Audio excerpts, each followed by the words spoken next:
কয়দিন দাদা ল্যাংটা বাবার দরবারে যাই না, ল্যাংটা বাবার দরবারে যার লাগবো। দেশের মধ্যে তো হয় না ওই টেক্সটে দিহি নাও ঠাও হয় নাকি।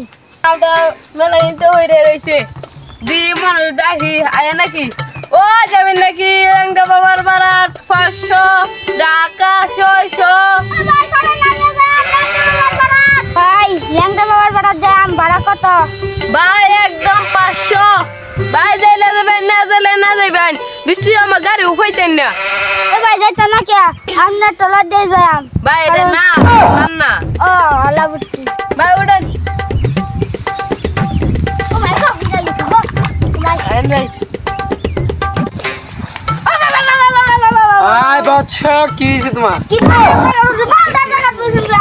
চলতি টলারের মধ্যে হয়ে গেছে ঠাস করে। বৎস আমার বারাত আসতে হলে তোমার পড়তে হবে, তোমার কুলতে হবে, কারণ আমার নামই হচ্ছে ল্যাংটা বাবা। তো বৎস তুমি কার জন্য এসেছো? ও দূর না ভালো ল্যাংটা বাবা ভাল দাবা মিয়া।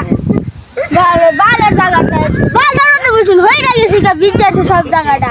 বৎস তুমি কোনো চিন্তাই করো না, তোমার বউকে শুধু আমার কাছে দিও, কয়েকদিনে বাচ্চা হয়ে যাবে বৎস।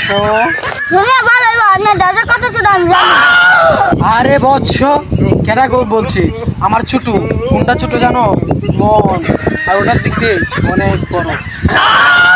তুমি ভালো দাইতো আরে রাদিন বড় থাকলে এটা আপনি কি ল্যাংটা বাবা চলে না?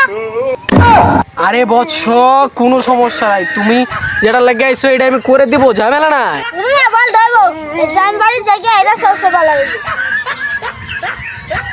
সারা জীবন তো আমার একলাই দেখতে হইব, তুই গেছিস দেখতে আমার কিসে জায়গা। যদি ভিডিওটা ভালো লাগে তো অবশ্যই লাইক করে শেয়ার সাবস্ক্রাইব করতে ভুলবেন না, আর আমাদের চ্যানেল তো অবশ্যই ফটাফট লাইক এন্ড কমেন্ট করে যাবেন। আর গাইস পরবর্তী কি নিয়ে বানাবো কমেন্টে যান।